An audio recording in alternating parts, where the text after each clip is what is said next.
মাননীয় অধ্যক্ষ মহোদয়, বিৰোধীয়ে শিক্ষাৰ গ্ৰান্টৰ ওপৰত 26 নম্বৰ আৰু 71 নম্বৰ গ্ৰান্টৰ বিৰুদ্ধে এটা কাট মোচন আনি ইয়াত অংশগ্ৰহণ কৰা মাননীয় সদস্য ভৰত নৰ ডাঙৰীয়া, ৰফিকুল ইছলাম, মৃণাল শইকীয়া, ৰমেন্দ্ৰ নাৰায়ণ কলিতা, গোবিন্দ চন্দ্ৰ বসুমতাৰী, অখিল গগৈ, কমলাক্ষ দেৱকায়স্থ, অমিয় কুমাৰ ভূঞা, দিগন্ত বৰ্মন, দুৰ্গা দাস বড়ো, মনোৰঞ্জন তালুকদাৰ, দীপায়ন চক্ৰৱৰ্তী, চেৰমান আলী, দাৰ্চিং ৰংহাং, পৰমানন্দ ৰাজবংশী, ভুৱন পেগু, ধৰ্মেশ্বৰ কোঁৱৰ, সিদ্দিক আহমেদ আৰু গণেশ লিম্বু ডাঙৰীয়াই বক্তব্য অংশগ্ৰহণ কৰিলে। তাৰ বাবে তেওঁলোক আটাইকেইজনক মই মোৰ তৰফৰ পৰা ধন্যবাদ জ্ঞাপন কৰিছোঁ। আৰু দ্বিতীয়তে মই বিশেষভাৱে ধন্যবাদ জ্ঞাপন কৰিছোঁ আমাৰ বিত্তমন্ত্ৰী অজন্তা নেওগ ডাঙৰীয়ানীক, যে এইখন বাজেটত শিক্ষা বিভাগত সৰ্বাধিক এলোকেশ্যন প্ৰায় 17,000 কোটিৰ 19.3% বাজেট এলোকেশ্যন দিয়াৰ কাৰণে আৰু এইটো যোৱা বছৰবিলাকৰ তুলনাত বৃদ্ধি পাইছে। তাৰ কাৰণে এনেকুৱা এখন সুন্দৰ শিক্ষাত গুৰুত্ব প্ৰদান কৰি দিয়া বাজেটৰ কাৰণে মই তেখেতক ধন্যবাদ জ্ঞাপন কৰিছোঁ। বিভিন্ন বক্তাই মাননীয় পইণ্ট অফ অৰ্ডাৰ, তেখেতে কৈছে যোৱা বছৰতকৈ বাঢ়িছে, দ্যাট ইজ নট কাৰেক্ট, যোৱা বছৰতকৈ কমিছেহে। মই তথ্য আপোনাক মই তথ্য দিম, আপোনাক মই যোৱা বছৰ আছিলে বহুত হৈছে, আপুনি ক'লে মন্ত্ৰীয়ে ৰিপ্লাই দিব। এষ্টিমেটত আছিলে আপোনাৰ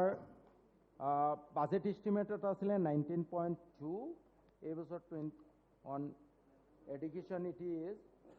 19.3। হ'ব, পাৰ্চেণ্টেজত নহয়, এমাউণ্টত মই আপোনাক তথ্য দিম। মোৰ লগত তথ্য আছে, তথ্য নোহোৱাকৈ মই কথাটো কোৱা নাই। আৰু মোৰ কাষতে বিত্তমন্ত্ৰী ডাঙৰীয়ানী বহি আছে, তো কম আগতকৈ কমিছে নে বাঢ়িছে সেই তথ্য আছে, আপোনাক মই জনাম। মাননীয় অধ্যক্ষ মহোদয়, মাননীয় বিধায়কসকলে নিউ এডুকেশ্যন পলিচিৰ কথা উল্লেখ কৰিছে। নিউ এডুকেশ্যন পলিচি বা আমাৰ বিভিন্ন ৰাজ্যিক যি পলিচি থাকে, সদায় পলিচিবিলাক বাজেটত ৰিফ্লেক্ট হয়। আমি যদি নিউ এডুকেশ্যন পলিচি অধ্যয়ন কৰোঁ আৰু তাৰ পাছত যদি আমি বাজেটখন অধ্যয়ন কৰোঁ, আমি দেখা পাম যে বাজেটখনৰ পাতে পাতে এই য'ত শিক্ষাৰ শিতানটোত নিউ এডুকেশ্যন পলিচিটো ইয়াত প্ৰতিফলিত হৈছে।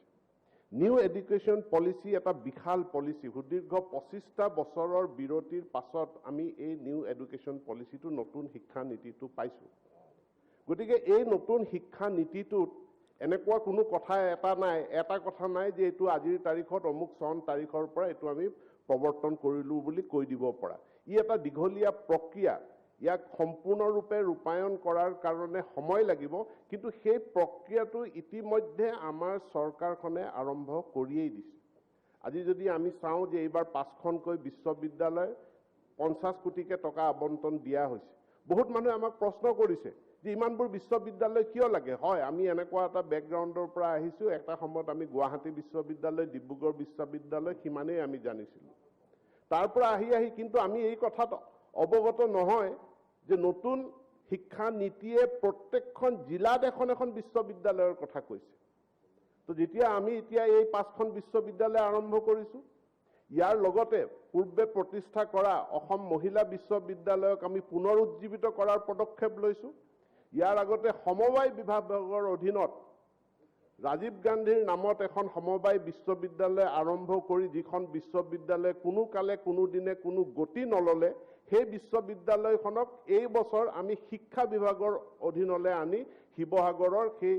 কোঅপাৰেটিভ বিশ্ববিদ্যালয়খনকো আমি গতি দিয়াৰ পদক্ষেপ লৈছোঁ। এইটো যদি পলিচি হিচাপে চাই, কোন পলিচিৰ আধাৰত যে নতুন শিক্ষা নীতিয়ে কৈছে যে প্ৰত্যেকখন জিলাতে এখন এখন বিশ্ববিদ্যালয় হ'ব লাগে। এইবাৰ আমি চেণ্টাৰ অফ এক্সেলেঞ্চ হিচাপে আমি 500খন আমি বিদ্যালয়ক চেণ্টাৰ অফ এক্সেলেঞ্চ, উন্নত মানদণ্ডৰ শিক্ষানুষ্ঠান হিচাপে গঢ়ি তোলাৰ কাৰণে বৃহৎ বাজেট বিত্তমন্ত্ৰীগৰাকীয়ে প্ৰদান কৰিছে। এইটো কোন নীতিৰ আধাৰত হৈছে বুলি ক'লে নতুন শিক্ষা নীতিৰ আধাৰতে হৈছে। 26খনকৈ পলিটেকনিক কোন নীতিৰ আধাৰত হৈছে? প্ৰায় প্ৰত্যেকখন জিলাত একোখনকৈ পলিটেকনিক কোন নীতিৰ আধাৰত হৈছে বুলি ক'লে নতুন শিক্ষা নীতিৰ আধাৰতে হৈছে। গতিকে নতুন শিক্ষা নীতিৰ ইয়াৰ প্ৰয়োগ আমি আৰম্ভ কৰিছোঁ। এইবাৰ অলপ আগত ভুৱন পেগুৱে উল্লেখ কৰি যোৱা যি অংগনাবাদী কেন্দ্ৰসমূহ 25 লাখকৈ টকা খৰচ কৰি পেলাই সেই অংগনাবাদী কেন্দ্ৰসমূহৰ নতুন বিল্ডিং নিৰ্মাণ কোন নীতিৰ আধাৰত কৈছে বুলি ক'লে নতুন শিক্ষা নীতিৰ আধাৰত। কাৰণ নতুন শিক্ষা নীতিয়ে প্ৰি প্ৰাইমেৰী এডুকেশ্যনৰ কথা কৈছে যে প্ৰাক প্ৰাথমিক শিক্ষা আমি আৰম্ভ কৰিব লাগিব। প্ৰাক প্ৰাথমিক শিক্ষা আমি ক'ত আৰম্ভ কৰিম? আমি অংগনবাদী কেন্দ্ৰতে প্ৰাক প্ৰাথমিক শিক্ষা আৰম্ভ কৰিব লাগিব। অধ্যক্ষ মহোদয়, এইকাৰণে যে নিউ এডুকেশ্যন পলিচি আমি আৰম্ভ কৰি দিছোঁ। আমি এটা কথা মই লক্ষ্য কৰিছোঁ, এইটো মই উল্লেখ কৰিব বিচাৰিছোঁ, কাৰণ বিভিন্ন জনৰ বক্তাৰ বক্তব্য শুনি থাকোঁতে মোৰ মনত সেই ভাৱটো আহিছিল। শিক্ষা সম্পৰ্কে যেতিয়াই আমাৰ আলোচনা হয়, আমাৰ আলোচনাবিলাক শিক্ষক কেন্দ্ৰিক হয়, চাকৰি কেন্দ্ৰিক হয়। শিক্ষা কেন্দ্ৰিক বা ছাত্ৰ ছাত্ৰী কেন্দ্ৰিক আলোচনাটো খুব কম হয়। এইটো আমাৰ কাৰণে দুৰ্ভাগ্যজনক, কিন্তু এই দুৰ্ভাগ্য এইটো আমাৰ লিগেচি। এইটো আমাৰ লিগেচি পূৰ্বৰ পৰা, মই কোনো নিৰ্দিষ্ট চৰকাৰ বুলি নকওঁ, পূৰ্বৰে পৰা আমাৰ শিক্ষা ব্যৱস্থাটোত এনেকুৱা এটা পয়া লগা ছিষ্টেম এটা গঢ় লৈ উঠিলে, যাক আজি শুধৰাবলৈ যাওঁতে আমি প্ৰথম পৰ্যায়তে এই শিক্ষক শিক্ষয়িত্ৰীৰ সমস্যাটো প্ৰথমে সমাধান কৰাৰ বাহিৰে আমাৰ আৰু বেলেগ কোনো গত্যন্তৰ নাইকিয়া হৈছে। আমি ছাত্ৰৰ সমস্যা, ছাত্ৰ ছাত্ৰীৰ সমস্যা বা শিক্ষানুষ্ঠানটোৰ সমস্যাৰ আমি বেছি গুৰুত্ব দিব পৰা নাই। আৰু ইয়াৰ কাৰণে আজি যিহেতু বহুখিনি বক্তাই প্ৰভিন্সিয়েলাইজেশ্যনৰ বিষয়টো উত্থাপন কৰিছে, প্ৰভিন্সিয়েলাইজেশ্যন সম্পৰ্কে, সেইকাৰণে মই দুটামান কথা কৈ ল'ব বিচাৰিছোঁ যে প্ৰভিন্সিয়েলাইজেশ্যন হৈছে এখন আইনৰ অধীনত 2017 চনৰ প্ৰাদেশিকৰণ আইন আৰু তাৰ সংশোধনী 2018 চনৰ। এতিয়া এই প্ৰাদেশিকীকৰণ আইনখন যদি আমি বিচ্ছিন্নভাৱে যদি আমি পঢ়োঁ, তেতিয়াহ'লে আমি এই প্ৰাদেশিকৰণৰ ইয়াৰ মূল মন্ত্ৰ বা ইয়াৰ যিটো আচল গুৰি কথা সেইটো আমাৰ বুজাত অসুবিধা হৈ যায়। আমি সকলোৱে মনত ৰখা উচিত যে 2009 চনত আমাৰ শিক্ষাৰ অধিকাৰ আইন গৃহীত হৈছে। এতিয়া শিক্ষাৰ অধিকাৰ আইনখন আৰু এই প্ৰাদেশিকীকৰণৰ আইনখন, এই দুয়োখন আইন আমি একেলগে পঢ়িব লাগিব। একেলগে পঢ়িলেহে আমি ইয়াৰ কিছুমান গুৰুত্ব আমি বুজিব পাৰিম। খন্তেক আগত সিদ্দিক ডাঙৰীয়াই উল্লেখ কৰি পেলাই কৈছে যে 20 বছৰ 21 বছৰ ধৰি পেলাই শিক্ষক শিক্ষয়িত্ৰীসকলে শিক্ষাদান কৰি আহিছে। গতিকে তেওঁলোকক এতিয়া তেওঁলোকৰ চাকৰিটো কিয় নহ'ব বা তেওঁলোকক কিয় প্ৰভিন্সিয়েলাইজেশ্যন কৰা নহ'ব? তো প্ৰভিন্সিয়েলাইজেশ্যন কৰিবৰ কাৰণে নিশ্চিতভাৱে কেইটামান নীতি নিয়ম গাইডলাইন ঠিক কৰি ল'ব লাগিব। গাইডলাইন নোহোৱাকৈ যিমান স্কুল আছে সকলোবিলাক স্কুল প্ৰভিন্সিয়েলাইজেশ্যন কৰিব লাগে বুলি ক'লে কোনো চৰকাৰৰ কাৰণে কাৰো কাৰণে সেইটো সম্ভৱপৰ কথা নহয়। তো আজি আইনখনে কৈছে যে আপুনি 20-21 বছৰৰ কথাটো বাদ দিয়ক, আইনখন ইমান উদাৰ, আইনখনে কৈছে যে 6 বছৰ আগত চাকৰি কৰিলেও একেলেঠাৰি আপুনি 6 বছৰ চাকৰি কৰিলেও আপোনাৰ প্ৰভিন্সিয়েলাইজেশ্যন হ'ব। তাৰমানে আপোনাৰ এপইণ্টমেণ্টটো 1/12/2010 চনৰ আগত আপুনি তাতে কামত যোগ দিব লাগিব। এতিয়া যোগ দিয়াৰ তাত তথ্য লাগিব। তথ্যবিহীনভাৱেতো আমি প্ৰমাণ কৰিব নোৱাৰোঁ আপুনি 20 বছৰ কাম কৰি আছে বুলি পেলাই। 20 বছৰ নালাগে, মোক 6 বছৰ লাগে, কিন্তু 6 বছৰ কাম কৰি থকাৰ আমাক তথ্য লাগে। সেই তথ্যটো ক'ত আছে? সেই তথ্যটো ডাইচত আছে, ইউডাইচত আছে। এতিয়া আপুনি 20 বছৰ কৰি আছে কিন্তু ইউডাইচত তথ্য নাই, এইখন চৰকাৰে কেনেকৈ সেই চাকৰিটো প্ৰভিন্সিয়েলাইজেশ্যন কৰিব? আইন এখন বনাইছোঁ, আইনখনত কৈছোঁ যে আজি কমলাক্ষ পুৰকায়স্থ ডাঙৰীয়া তেখেত নাই, তেখেতে কৰিমগঞ্জৰ বহুখিনি স্কুলৰ সমস্যাৰ কথা উল্লেখ কৰিলে। আৰু মই বিভাগৰ পৰা কি কাৰণেনো কৰিমগঞ্জ সমষ্টিৰ এই বিদ্যালয়খিনি বাদ পৰিল মই তথ্য বিচাৰিলোঁ। তথ্য মোৰ ওচৰত আহিল। অহাৰ পাছত দেখা গৈছে যে সৰহ সংখ্যক বিদ্যালয়ৰ মাটিৰ কোনো ৰেকৰ্ড নাই, লেণ্ড ৰেকৰ্ড নাই। এতিয়া লেণ্ড ৰেকৰ্ড নাই, সেই বিদ্যালয়খিনিক আমি কেনেকৈ প্ৰভিন্সিয়েলাইজ কৰিম বা তাৰ শিক্ষক শিক্ষয়িত্ৰীসকলক আমি কেনেধৰণে প্ৰভিন্সিয়েলাইজেশ্যন কৰিম? ইউডাইচৰ কথাটো কোৱা হৈছে যে স্কুলখন যে বৰ্তি আছে, সেই স্কুলখন যে বৰ্তি থকাৰ তথ্য প্ৰমাণটোতো চৰকাৰক লাগিব। এতিয়া সেই তথ্য প্ৰমাণটো কোনে দিব? সেই তথ্য প্ৰমাণটোতো গাঁওবুঢ়াই লিখি দিলে নহ'ব। সেই তথ্য প্ৰমাণ গভাৰ্ণিং বডিৰ কোনোবা এজনে চহী কৰি দিলে নহ'ব। এটা প্ৰমাণিত তথ্য প্ৰমাণ হ'ব লাগিব। আজি যেনেকৈ আমি চেঞ্চাছৰ ক্ষেত্ৰত চেঞ্চাছ অফ ইণ্ডিয়াৰ তথ্যটো আমি সেইটো হোম মিনিষ্ট্ৰীৰ আণ্ডাৰত হয় গতিকে হোম মিনিষ্ট্ৰীৰ আণ্ডাৰত হোৱা সেই চেঞ্চাছৰ তথ্যটো আপুনি মই সকলোৱে মানি লৈছোঁ ঠিক তেনেকৈ শিক্ষানুষ্ঠান সম্পৰ্কীয় তথ্যটো আমি এই ইউডাইছৰ তথ্যৰ পৰা যেটো হিউম্যান ৰিসোৰ্স ডেভেলপমেন্ট মিনিষ্ট্ৰীৰ আণ্ডাৰত সেই তথ্যৰ পৰা আমি লৈছোঁ যে স্কুলখন বৰ্তি আছে নে নাই এতিয়া কৈছে ইউডাইছত ৰেকৰ্ড নাই তে আমি কেনেকৈ প্ৰভিন্সিয়েলাইজ কৰিব যি চৰকাৰে সেই ইউডাইছটো কেনেকৈ প্ৰভিন্সিয়েলাইজেশ্যন কৰিব ইয়াৰ পাছত ইয়াত ইস্যু ডেটৰ কথা কৈছে যে হয় ইস্যু ডেটটো কালিও মই কথা স্পষ্ট কৰিছোঁ যে ইস্যু ডেটটো যি তাৰিখত প্ৰকৃতাৰ্থত চহীটো মৰা হৈছে যি তাৰিখত প্ৰকৃতাৰ্থত সেই কনকাৰেন্স বা পাৰমিশনটো দিয়া হৈছে সেই তাৰিখটোকেই আইনখনে গ্ৰাহ্য কৰিব তাত যদি অৰ্ডাৰটোত কোনোবাই কিবা কাৰসাজি কৰি পেলাই বা এটা ধৰণে তাত লিখা হৈছে যে ইয়াৰ ইফেক্টটো অমুক তাৰিখৰ পৰা হ'ব হেতুটো চৰকাৰখনৰ কাৰণে গ্ৰহণযোগ্য হ'ব নোৱাৰে এতেকে এই আইনখন মই কৈছো যে এইখন আইন যথেষ্ট শিথিল আইন এই আইনখন যথেষ্ট এই সকল ভেঞ্চাৰ স্কুলৰ শিক্ষক শিক্ষয়িত্ৰী কেনে ধৰণে উপকৃত কৰিব পৰা যায় তাৰ প্ৰতি দৃষ্টি ৰাখি পেলে বহুত মহানুভৱতাৰে এই আইনখন নিশ্চিত নিৰ্মাণ কৰা হৈছে মাননীয় জ্যেষ্ঠ সদস্য ৰমেন্দ্ৰ নাৰায়ণ তালুকদাৰ কলিতা ডাঙৰীয়া তেখেতে সীমান্ত অঞ্চলৰ স্কুলখিনিৰ কথা ইয়াতে উল্লেখ কৰিলে মই সেইখিনি স্কুলৰো তথ্য লগে লগে বিচাৰিলোঁ তো তথ্যত ৰিপ্লাই আহিছে যে ইয়াত যিটো প্ৰয়োজনীয় এনৰোলমেন্ট থাকিব লাগে সেই প্ৰয়োজনীয় এনৰোলমেন্টটো নাই প্ৰয়োজনীয় এনৰোলমেন্টটো কিমান সংখ্যক ছাত্ৰ ছাত্ৰী হলে আমি এখন প্ৰাথমিক বিদ্যালয়ক আমি স্বীকৃতি দিম ৰাইট টু এডুকেশ্যন এক্টে কৈছে মিনিমাম তাতে 30 জন ছাত্ৰ ছাত্ৰী থাকিব লাগিব আৰু যদি 30 জন ছাত্ৰ ছাত্ৰী নাই তেতিয়া হলে সেই স্কুলখন আমি এই প্ৰভিন্সিয়েলাইজেশ্যনৰ আওতাৰ ভিতৰলৈ আনিব নোৱাৰো মোৰ ওচৰলৈ বহুত প্ৰতিনিধি আহি পেলে কৈছে স্যাৰ এটা কম মাত্ৰ এটা কম আমাৰ 29 যেনে তেনে কৰি দিয়ক মই কৈছো যে আপোনাৰ এটা কম 29 টো যেনে তেনে কৰি দিয়াৰ লগে লগে 28 টো আহি পেলে ক'ব স্যাৰ আপুনি 29 টো কৰি দিলে আমাৰ খালি এটা কম 28 27 টো আহি ক'ব 28 হলে আমাৰো এটাই কম 26 টো আহি পেলে ক'ব যে 27 হলে আমাৰো মাত্ৰ এটাই কম ই এটা লানি নিচিঙ্গা কৰি নেভাৰ এন্ডিং প্ৰসেস হ'ব গতিকে আইনত যেতিয়া কৈছে কেন্দ্ৰীয় চৰকাৰৰ আইন ৰাজ্য চৰকাৰৰ আইন 30 টো 30 তাত আৰু আমি বেলেগ কোনো উপায় কৰিব পৰা ব্যৱস্থা আমাৰ নাই শিক্ষক কৈছে বহুতে কয় যে ইয়াত মাত্ৰ দুজনে শিক্ষক দিলে আমাৰটো 5 জনে খাতি আছিলে ৰাষ্ট্ৰীয় শিক্ষাৰ অধিকাৰ আইনত সেইখন যদি মেলি চাই আমাৰ আইনখন আমি ইয়াতে ভাবি বনোৱা নাই সেই শিক্ষাৰ অধিকাৰ আইনখনত তাত স্পষ্টভাৱে উল্লেখ আছে যে মিনিমাম শিক্ষক হ'ব দুজন যদি ছাত্ৰ ছাত্ৰী হয় 30 জন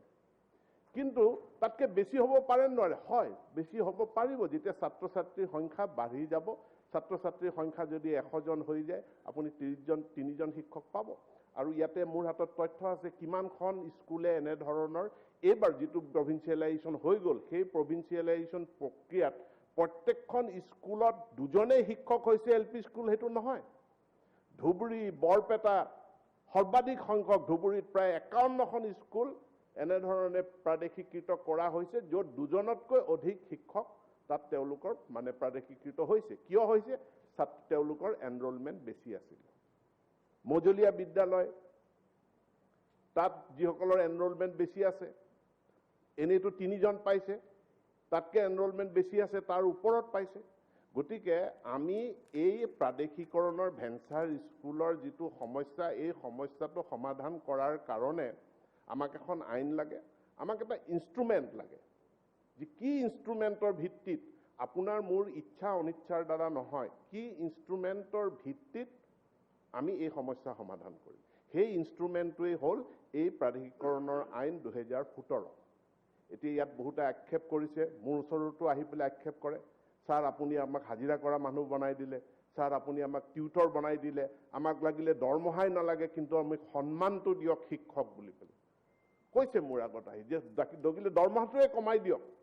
কিন্তু শিক্ষক বুলি সন্মানটো দিয়ক কিন্তু ৰাইট টু এডুকেশ্যন এক্ট আহিল national council of teacher education তেওঁলোকে গাইডলাইন বনাই দিলে যে এতিয়া শিক্ষক কোন হ'ব শিক্ষক হ'বলৈ হলে টেট পাছ কৰিব লাগিব, শিক্ষক হ'বলৈ হ'লে ট্ৰেইনিং লাগিব, ট্ৰেইনড হ'ব লাগিব। ট্ৰেইনড মানে কি, যে আপোনাৰ DLED ডিপ্ল'মা হ'ব লাগিব, থাকিব লাগিব এলিমেণ্টাৰীৰ কাৰণে, নহ'লে আপোনাৰ BEd এডুকেশ্যন, BEd ডিগ্ৰী থাকিব লাগিব। এতিয়া যদি BEd যদি নাই, DLED যদি নাই, টেট পাছ কৰা যদি নাই, তেনেহ'লেতো আমি শিক্ষক বুলি ক'ব নোৱাৰোঁ। তাৰ মানে এইখিনি তেওঁলোকৰ চাকৰি প্ৰভিন্সিয়েলাইজেশ্যন নহয়, কাৰণ তেওঁলোকৰ ৰিকুইজিট কোৱালিফিকেশ্যন নাই। তেতিয়াই আমাৰ প্ৰাক্তন শিক্ষামন্ত্ৰী, বৰ্তমানৰ মাননীয় মুখ্যমন্ত্ৰী, তেখেতৰ মহানুভৱতাৰ কাৰণে যে কিবা এটা উপায় উলিয়া, মাছ বুলি নাখায়, জিজি বুলি খাওঁ আমি বুলি এই টিউটৰ শব্দ উলিয়াই, এই টিউটৰ কৰি পেলাই এই শিক্ষকসকলৰ তেওঁলোকক এটা মৰ্যাদা দিলে, তেওঁলোকক এটা স্বীকৃতি দিলে, তেওঁলোকৰ চাকৰি প্ৰভিন্সিয়েলাইজেশ্যন কৰিলে। এতিয়া নতুন যিসকল শিক্ষক নিযুক্তি হ'ব, ইয়াত এনেধৰণে আমি টিউটৰ বুলি কাকো নিযুক্তি দিব নোৱাৰোঁ। যিসকল এই ভেঞ্চাৰ স্কুলত কৰ্মৰত আছিলে, এতিয়া তেওঁলোকক চাকৰি ইমান দিন কৰিলে, কৈছে আমাৰ আৰু বেছি দিন নাই, তেওঁলোকক এটা মান্যতা দিব লাগিব, তেওঁলোকৰ পদকেইটা প্ৰাদেশিকৰণ কৰিব লাগে, যাতে তেওঁলোকে এটা দৰমহা পায়, তাৰ কাৰণে এই টিউটৰ শব্দৰ আৱিষ্কাৰ কৰা হ'ল। এই টিউটৰখিনি টিচাৰ হ'ব পাৰিব নোৱাৰে? নিশ্চিতভাৱে টিউটৰখিনি শিক্ষিত টিচাৰ হ'ব পাৰিব, শিক্ষক হ'ব পাৰিব। তাৰ কাৰণে তেওঁলোকক এটা সময় দিয়া হৈছে যে আপোনালোকে এই কোৱালিফিকেশ্যন, যিটো ৰিকুইজিট কোৱালিফিকেশ্যনখিনি যদি আপোনালোকে আয়ত্ত কৰে,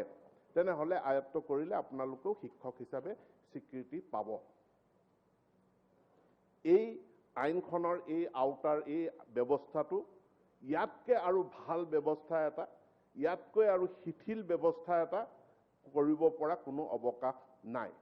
মই আজিৰ এই সদনতে জনাব বিচাৰোঁ যে এই আইনখনৰ আওতাৰ ভিতৰত থকা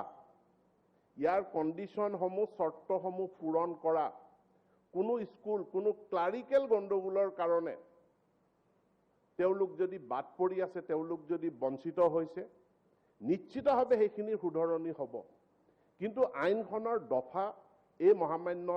বিধানসভাই ইয়াৰ সংশোধন নকৰালৈকে সেইখিনিৰ ওপৰত কোনো শিথিলতা কৰাৰ ক্ষমতা বা অধিকাৰ সেইখিনি মোৰ হাতত নাই। তো এই কথাখিনি মই আপোনালোকক জনাইছোঁ। ইয়াৰ পাছত মাননীয় আমাৰ সদস্য অখিল গগৈ ডাঙৰীয়াই কৈছে যে শিক্ষক নিযুক্তিৰ প্ৰক্ৰিয়াটো স্বচ্ছ হ'ব লাগে, ট্ৰেন্সপাৰেণ্ট হ'ব লাগে, আৰু তাৰ কাৰণে আমাৰ এটা পলিচি হ'ব লাগে। তাৰ কাৰণে কৈছে যে দৰকাৰ হ'লে বিধানসভাৰ বিশেষ এখন অধিৱেশন হ'ব লাগে। কিন্তু তেখেত এই বিষয়ে অজ্ঞ, তেখেতে হয়তো নাজানে যে 2012 চনৰ পৰাই 12 চনত যেতিয়া প্ৰথম টেট পৰীক্ষা অনুষ্ঠিত হৈছে আৰু 2013 চনত যেতিয়া প্ৰথম টেট শিক্ষক নিযুক্তি হৈছে 8,866 গৰাকী, তেতিয়াৰ পৰাই শিক্ষক নিযুক্তিৰ প্ৰক্ৰিয়াটো সম্পূৰ্ণ স্বচ্ছতাৰে কৰা হৈ আহিছে। ইয়াত কোনো ইণ্টাৰভিউ নহয়, ইয়াত কোনো ভাইভা অনুষ্ঠিত নহয়, ইয়াৰ কাৰণে পৃথক বেলেগ এটা পৰীক্ষাও অনুষ্ঠিত নহয় যে আপুনি টেট পৰীক্ষাত কিমান নম্বৰ পালে, আপুনি হায়াৰ ছেকেণ্ডেৰী পৰীক্ষাত কিমান নম্বৰ পালে, আপুনি গ্ৰেজুৱেশ্যনৰ পৰীক্ষাত কিমান নম্বৰ পালে, তাৰ ভিত্তিতেই মেৰিট লিষ্ট প্ৰস্তুত কৰি শিক্ষকসকলক নিযুক্তি দিয়া হয়। গতিকে ইয়াত যিহেতু আৰু ইয়াতকৈ স্বচ্ছ বেলেগে কৰিব পৰা একো ব্যৱস্থা নাই। আৰু এইটোৱে একমাত্ৰ কাৰণ আছিল যে আমাৰ মেট্ৰিক আৰু হায়াৰ ছেকেণ্ডেৰী পৰীক্ষাৰ এটা বিকল্প পদ্ধতিৰে আমি যেতিয়া ৰিজাল্ট দিব ওলাইছিলোঁ, তাত আমাৰ জাননীখনত আমি এটা বিশেষ ক্লজ লগাইছিলোঁ। সেই ক্লজটো হ'ল যে টেট শিক্ষকৰ নিযুক্তি যিসকল প্ৰাৰ্থীয়ে ভৱিষ্যতে কৰিব বিচাৰিব, মানে টেটত চাকৰি এপ্লাই কৰিব বিচাৰিব, তেওঁলোকৰ কাৰণে বিশেষ হায়াৰ ছেকেণ্ডেৰী পৰীক্ষা বা আমি কৈছিলোঁ এটা ইকুৱেলাইজিং পৰীক্ষা অনুষ্ঠিত হ'ব। তো বহুতে এইটোত আপত্তি কৰিলে, কিয় দুবাৰ পৰীক্ষা দিব, এইখনেই মাৰ্কশ্বিট হ'ব লাগে। আমি সকলোৰে লগত সদৌ অসম ছাত্ৰ সন্থা, এপছু, AJYCP তেওঁলোকৰ লগতো আলোচনা কৰিলোঁ। আলোচনা কৰি মেলি আমি সেই দফাটোক প্ৰত্যাহাৰ কৰিলোঁ। কিন্তু আমি তাত এটা ক্লজ ৰাখিলোঁ। সেই ক্লজটো হ'ল যে যদি অসম চৰকাৰে অদূৰ ভৱিষ্যতে প্ৰয়োজন অনুভৱ কৰে,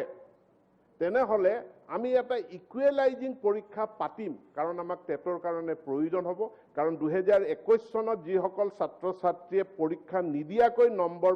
পালে, তেওঁলোকক ইয়াৰ আগৰ পৰীক্ষাবিলাকত যিসকলে পৰীক্ষা দি পেলাই যিসকলে নম্বৰ পাইছিলে, তেওঁলোকৰ লগত আমি একে সমহাৰত তুলনা কৰিব নোৱাৰিম। আপোনালোকক মই এই মহামান্য এই কি কয় পবিত্ৰ সদনক মই জনাবলৈ পাই সুখী হৈছিলোঁ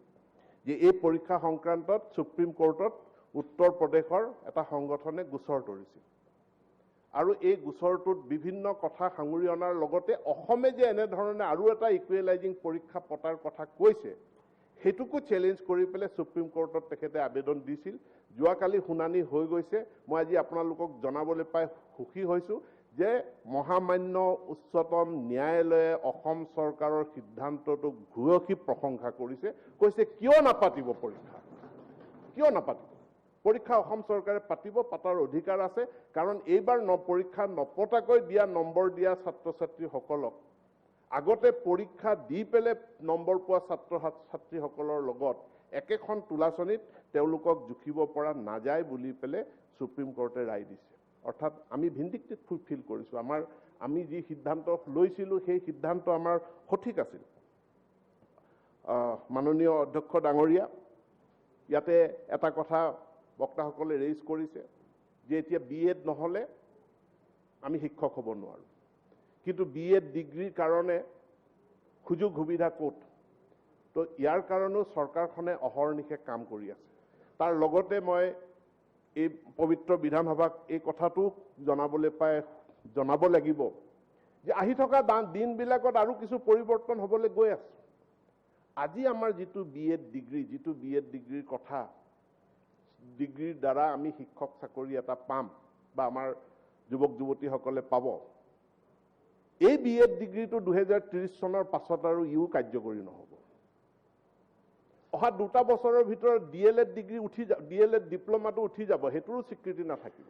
নতুন শিক্ষা নীতিৰ মতে 2030 চনৰ পাছত আমাক প্ৰয়োজন হ'ব ইন্টিগ্ৰেটেড বিএড ডিগ্ৰী মানে 4 বছৰীয়া কোৰ্স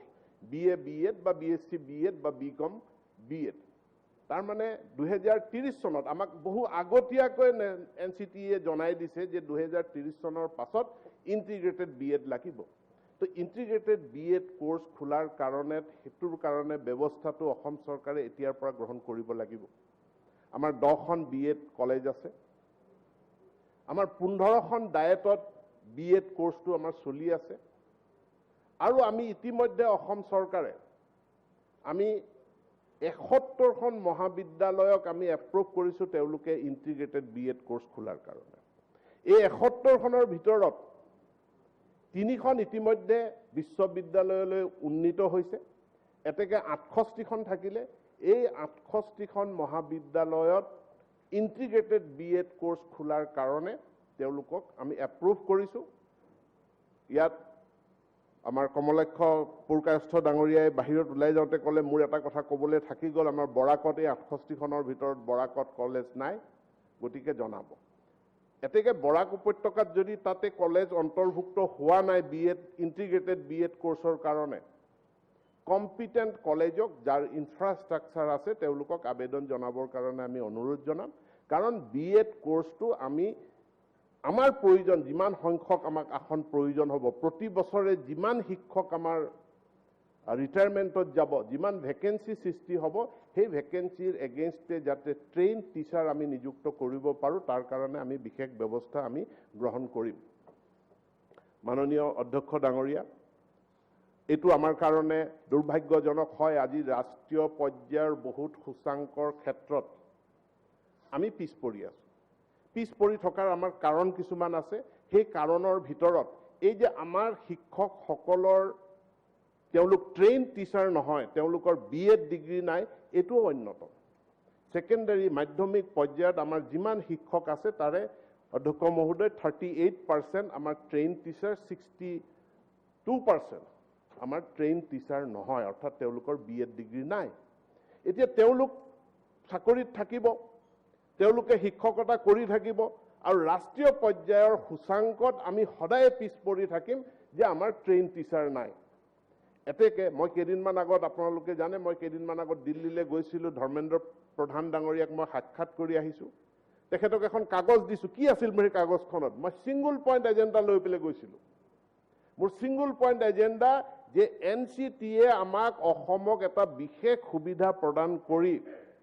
অপেন ইউনিভাৰ্চিটিৰ জৰিয়তে অনলাইনৰ জৰিয়তে মোৰ এই 62% শিক্ষকক BEd এডুকেশ্যনটো দি পৰীক্ষা পাতি যিসকলে পাছ কৰে তেওঁলোকক পাছ কৰাই দিয়াৰ এটা সুযোগ দিব লাগে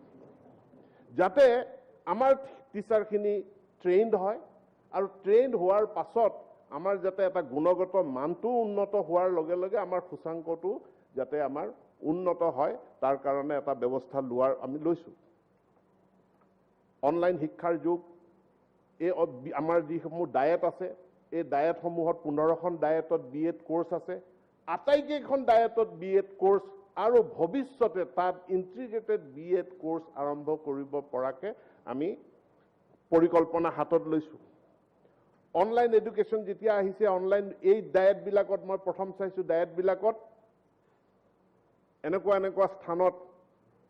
অৱস্থিত যে নেটৱৰ্ক নাপায় গতিকে অনলাইন শিক্ষা ব্যৱস্থা নহয় এয়াৰটেলৰ লগত কথা পাতিছো ইয়াত আপোনালোকে এটা টাৱাৰ বহাই দিয়ক জিঅ'ৰ লগত কথা পাতিছো যে আপোনালোকে এটা টাৱাৰ বহাই দিয়ক মোৰ ছাত্ৰক শিক্ষা দিয়াৰ আগতে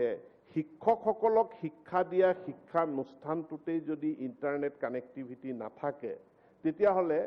মোৰ সুদূৰ পৰাহত হ'ব এই গোটেই শিক্ষা ব্যৱস্থাটোক ডিজিটেলাইজ কৰাৰ কাৰণে তো মাননীয় অধ্যক্ষ মহোদয় আমি নতুন শিক্ষানীতিক এটা লৈ পেলাই এটা দীঘলীয়া ভিছন এটা তৈয়াৰ কৰি এটা আমি মিছন আমি প্ৰস্তুত কৰি লৈছো যাতে আমি আমাৰ শিক্ষা খণ্ডটোক শিক্ষাক আমি সৰ্বভাৰতীয় পৰ্যায়ৰ অন্যান্য শ্ৰেষ্ঠ ৰাজ্যসমূহৰ পৰ্যায়ত একে শাৰীত আমি লৈ যাব পাৰো তাৰ কাৰণে কিছুমান আমি ব্যৱস্থা গ্ৰহণ কৰিছো আৰু কৰাৰ কাৰণে আজি আমি যোৱাকালি পৰহি আমি যি ঘোষণা কৰিলো 22,921টা খালী পদ আমি পূৰণ কৰিছো এই 22,921টা খালী পদ আমাৰ প্ৰাথমিক শিক্ষা আৰু মাধ্যমিক শিক্ষা প্ৰাথমিকত আমাৰ 10,000 পদ আমি খালী কৰিম পদ পূৰণ কৰিম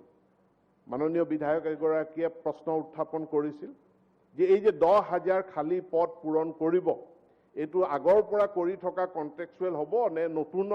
নতুন নিযুক্তি হ'ব তো মই আজি স্পষ্ট কৰি দিব বিচাৰো যে এইটো সম্পূৰ্ণৰূপে নতুন নিযুক্তি হ'ব পূৰ্বৰে পৰা কন্ট্ৰেক্ট কৰি থকা কন্ট্ৰেকচুৱেল টিচাৰৰ ৰেগুলাৰাইজেশ্যন নহয় 10,000 নতুন পদত নিযুক্তি হ'ব 12,921টা নতুন পদ মাধ্যমিক পৰ্যায়ত এইটো পূৰণ কৰা হ'ব মাননীয়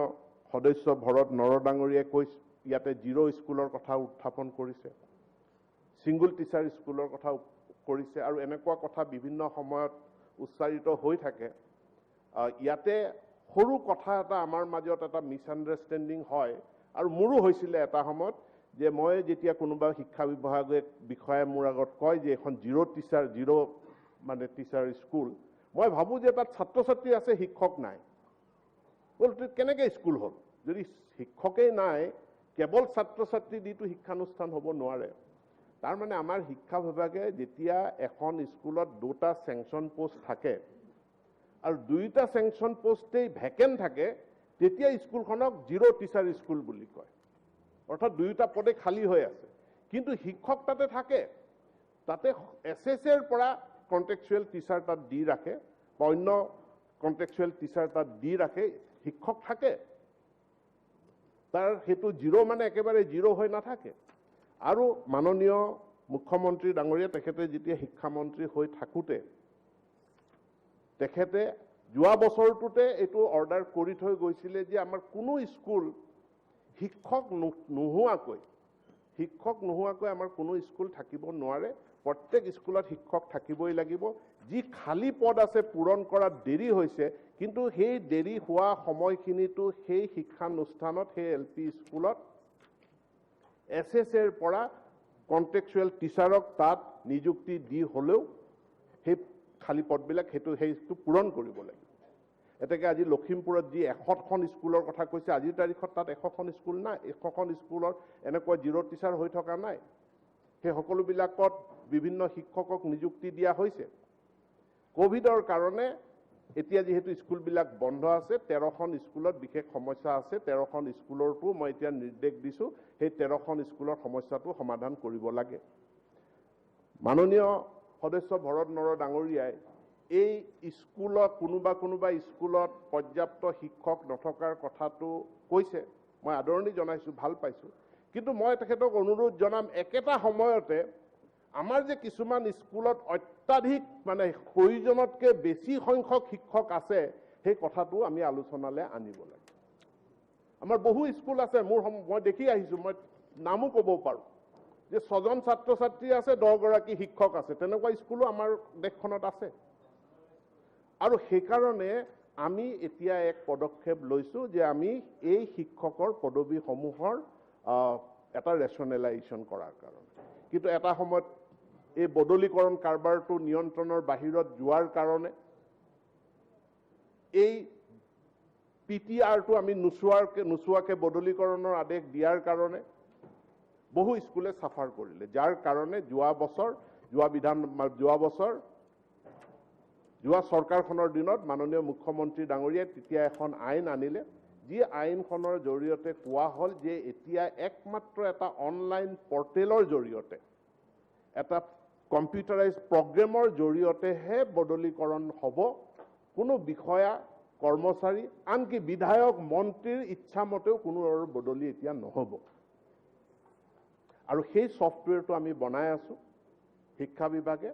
মই আশা কৰিম অহা 1-1.5 মাহৰ ভিতৰত আমি সেই ছফ্টৱেৰটো অনলাইন পৰ্টেলটো আমি মুকলি কৰি দিব পাৰিম। তাত নিৰ্দিষ্ট প্ৰগ্ৰেম থাকিব, চৰ্ত থাকিব, যে যি মুহূৰ্তত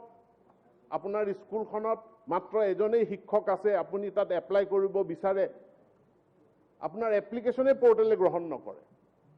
কাৰণ আপুনি একমাত্ৰ টিচাৰ সেই স্কুলখনত। তো মই এইখিনি গোটেইখিনি ব্যাখ্যা কৰি সময় খৰচ কৰিব নিবিচাৰিম, কিন্তু এটা ৱেল থট কম্পিউটাৰাইজ প্ৰগ্ৰেমৰ ভিত্তিত আমি শিক্ষক বদলীকৰণৰ জৰিয়তে আমি PTR ৰেচিঅ'টো আমি সমহাৰত সকলো জেগাত আমি মেইনটেইন কৰাৰ কাৰণে আমি চেষ্টা কৰিম। আজি যেনেকৈ চেয়াৰমান আলী ডাঙৰীয়াই কৈছে যে PTR ৰেচিঅ' ক'ৰবাত 24, বৰপেটাত 24, কিন্তু সেইটো চাউথ চালমাৰাত সেইটো বহুত বেছি। এই ভাৰসাম্যহীনতাটো যিটো হৈছে, ইয়াক আমি এই কম্পিউটাৰাইজ ছফ্টৱেৰৰ জৰিয়তে আমি নিয়ন্ত্ৰণ কৰাৰ কাৰণে আমি চেষ্টা কৰিম। লগতে আজি মাননীয় সদস্যসকলে এমালগেমেশ্যনৰ কথাটো উলিয়ালে। এমালগেমেশ্যন মাননীয় মুখ্যমন্ত্ৰী ডাঙৰীয়া শিক্ষামন্ত্ৰী হৈ থাকোঁতেই তেখেতে শিক্ষা ক্ষেত্ৰ বুলি এখন সুন্দৰ আঁচনি আনিলে, যাৰ জৰিয়তে আমি ৰাইট টু এডুকেশ্যন এক্টৰ আধাৰত তাত যিটো নৰ্মছ বান্ধি দিছে, সেই নৰ্মছৰ জৰিয়তে কম ছাত্ৰ ছাত্ৰী থকা স্কুল, বেয়া ইনফ্ৰাষ্ট্ৰাকচাৰ থকা বিদ্যালয়, এইবিলাকৰ আমি এটা এমালগেমেশ্যন কৰি আমি স্কুলবিলাকক খুব সংহত বিদ্যালয়লৈ ৰূপান্তৰিত কৰাৰ পদক্ষেপ ল'লে। প্ৰায় 6000 স্কুলৰ এমালগেমেশ্যন হ'ল, কিন্তু 6000 স্কুল এমালগেমেশ্যন হোৱাৰ পাছতো মই বিধায়ক হৈয়ে এখন গাঁৱলৈ গৈ দেখিলোঁ 28 ঘৰ মানুহ আছে, 2খন LP স্কুল আছে। 28 ঘৰ মানুহ আছে, 2খন LP স্কুল আছে, এখন LP স্কুলত 14 জন, এখন LP স্কুলত 8 জন। মই অনাৰেবল মিনিষ্টাৰ, আমাৰ সময় আছে 5টা বজালৈকে, আৰু আপোনাৰ কাৰ্ড মোচনৰ কিবাটো গৃহীত কৰিব লাগিলে আমাক 5 মিনিট সময় লাগিব। হয়, গতিকে সেইকাৰণে 10 মিনিটৰ ভিতৰত মই নহ'লে গৃহীত নোহোৱাকৈ মানে গিলিটনত যাব আপোনাৰটো। হয়, মই মূল ইছ্যুকেইটা মই কৈ প্ৰায় শেষেই কৰিছোঁ।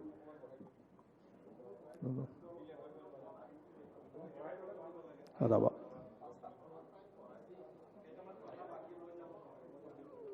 কোনটো ইয়াত নিয়মটো কাৰ্ড মোচনৰ ক্ষেত্ৰত টাইমটো বঢ়াব নোৱাৰে, গিলটিনত গুচি যাব। নাই, একো নাই, মানে নোহোৱাকৈ গিলটিনত গুচি যাব, কিন্তু গৃহীত নহ'ব আৰু এক্সট্ৰাকৈ। হা, নাই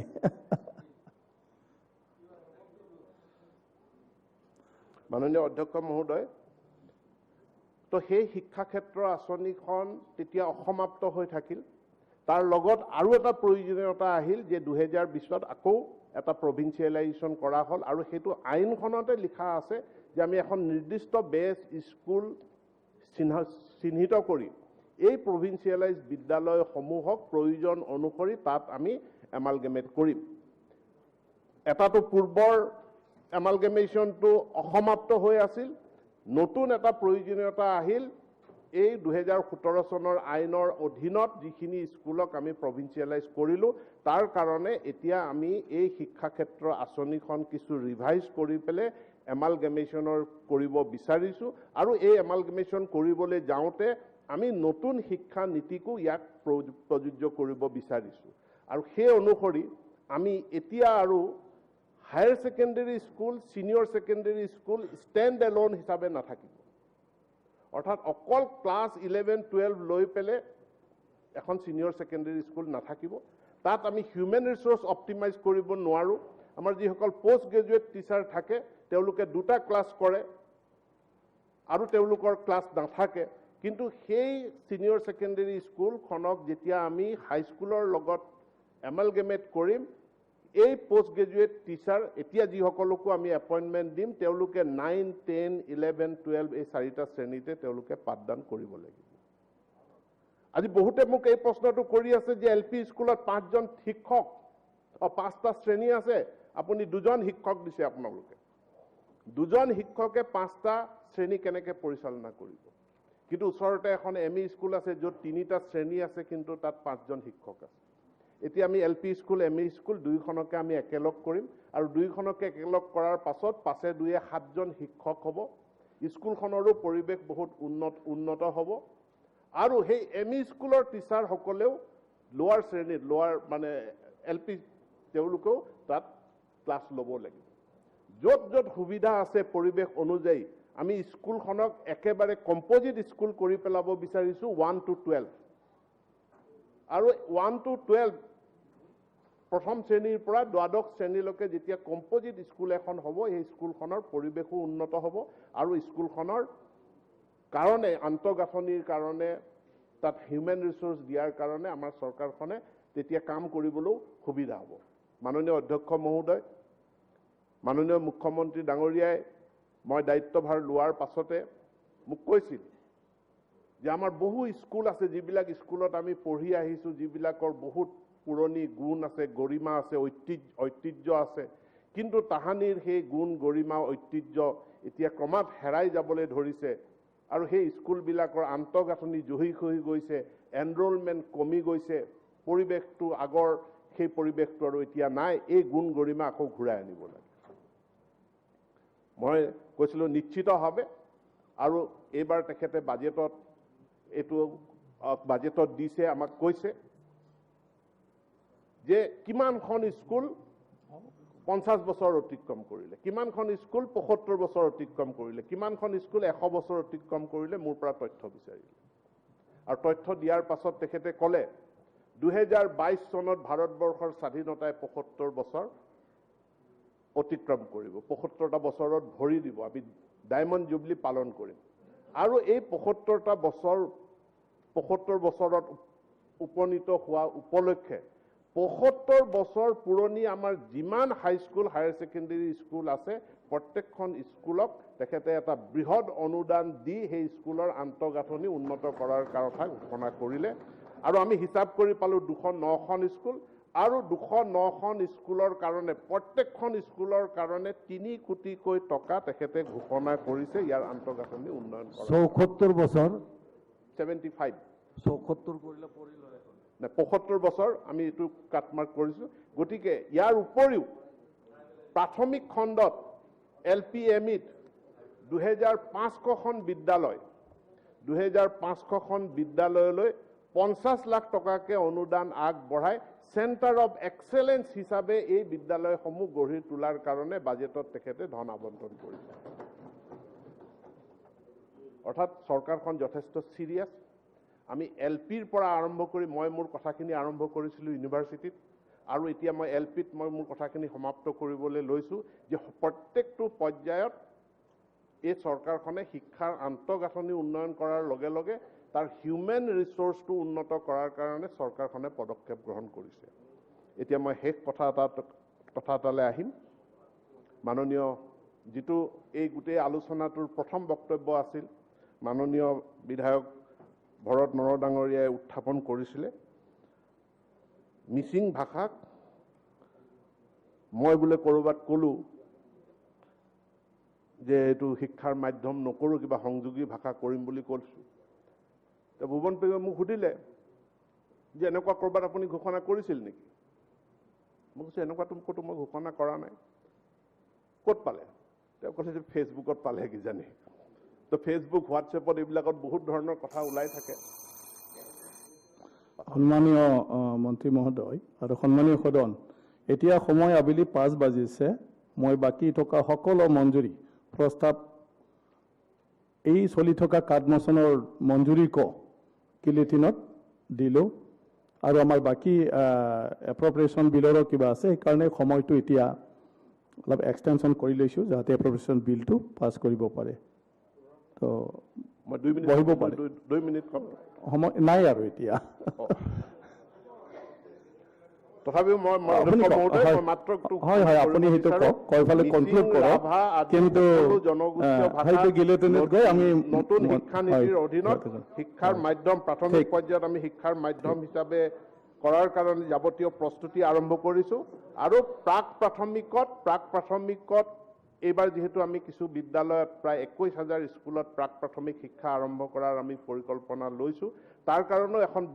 প্ৰস্তুতি হৈছে